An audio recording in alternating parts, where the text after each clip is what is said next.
When you think Spanish wine, what do you think about? You think about Rioja, perhaps, or at least a solid red wine with a lot of oak in it, but that's not all of it, not at all. You want to become or be a wine expert, or at least learn a little more about your vinos so you can enjoy them better and taste them better? Here are 5 important things that people should know about Spanish wine and that you should definitely hear about. Let's go.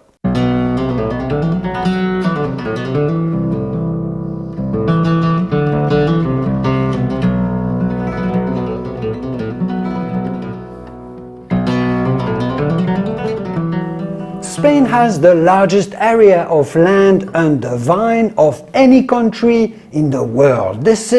Spain is the biggest vineyard in the world. It doesn't appears like such a big country compared to Argentina, Australia, the United States, but it is the largest vineyard. That is unexpected. Even though Italy and France usually produce more wine by volume every year, as those are the 3 biggest wine-producing countries in the world, Spain is only 3rd by volume because Spain is dry. So the yields, the production out of this huge vineyard that they have is not as big. In Spain, in all the central regions, the climate is dry and harsh, which necessitates low-density plantings, vines that are really spaced out to conserve the water and distribute all the nutrients. But yes, Spain's vineyard is larger than France and Italy's, Argentina's, Australia's, the US, all of them. Now, Tempranillo is Spain's most famous and widely planted quality red grape that is grown especially in Rioja or Ribera del Duero, which are 2 of the most famous regions in Spain.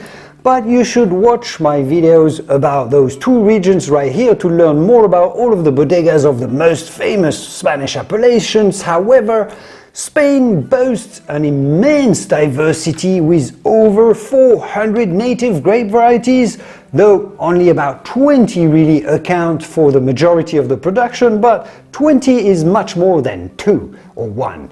And I also made another video summarizing Spain's astonishing diversity when it comes to wine styles. You can watch it next right here. And don't forget to subscribe while you're at it to learn ever more with me about vino. Some of the key grapes in Spain that you can investigate and should definitely taste are Garnacha, or Grenache in French, Monastrell, which is in French Mourvèdre, you've got Bobal and Mencía. Key white grapes in Spain are Albariño, which is the famous grape behind the wines Rías Baixas in the northwestern part of Spain, and Verdejo, aromatic whites from Reda. All of those you should definitely get to know more about. Again, watch my video about them. Spanish wine labels often feature aging classifications that indicate the minimum time the wine has spent in oak barrels and in the bottle before release. Those terms like Crianza, Reserva, that you've probably heard about, particularly for reds from regions like Rioja and the Ribera del Duero. You'll see that not all of them use those terms because those are very traditional terms that are used in the more established regions. You must know those terms a little bit, or at least have heard about them, so you can at least ask the staff at your favorite wine shop what it means. Again, you don't have to remember all the numbers, but have a bit of an idea what they are. So the term joven or cosecha means young in Spanish, so little to no oak aging means drunk wines that are meant to be drunk fresh and fruity, just young. Crianza are aged for a minimum of 2 years generally, or at least 6 to 12 months in oak, depending on the region, so quite a decent amount of oak, and some aging in the bottle as well before you buy the bottle. So we're stepping up quite a bit here with those wines of Crianza. So Crianza is a good indication of it starts to be a solid quality wine. Sometimes you have roble, which means oak, essentially, literally, roble between Joven and Crianza, so a little oak into the wine, otherwise a fruity wine that has just a little bit of oak, 3 months in barrel. Then you really step up with the Reserva, which are the reserve wines, and you're familiar with the term reserve for the California wines, for example. Reserva wines are aged for a minimum of 3 years in total, with at least 1 year in oak, usually even more than this. And Reserva wines are made with better quality grapes on top of having more oak. So it's not only that they have more oak, it's made from better grapes too. So much better wine. And then on top of that, you got Gran Reserva, the Great Reserve wines. Those are aged for a minimum of 5 years, generally at least 2 years, full years in oak barrels, although it can vary depending on the region always, and that makes it a little bit confusing, which is why I like to clarify those terms. But the Gran Reserva wines are definitely the crème de la crème, generally produced only in exceptional vintages. So remember, at least you got Crianza, Reserva, and Gran Reserva are the truly exceptional, rarer wines. And yes, Cava, remember this name, Cava is Spain's most popular sparkling wine style. It's definitely the Spanish champagne, and it definitely compares to champagne. It is made using the same traditional method as champagne, with the fermentation in the bottle.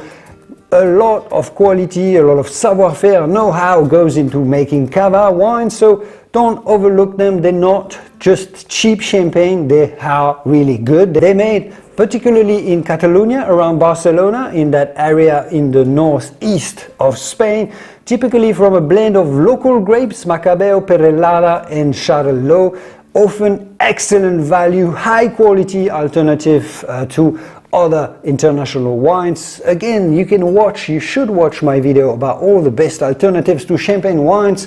I detail Cava, but also Prosecco. And I talk about what makes them better or worse than French champagne.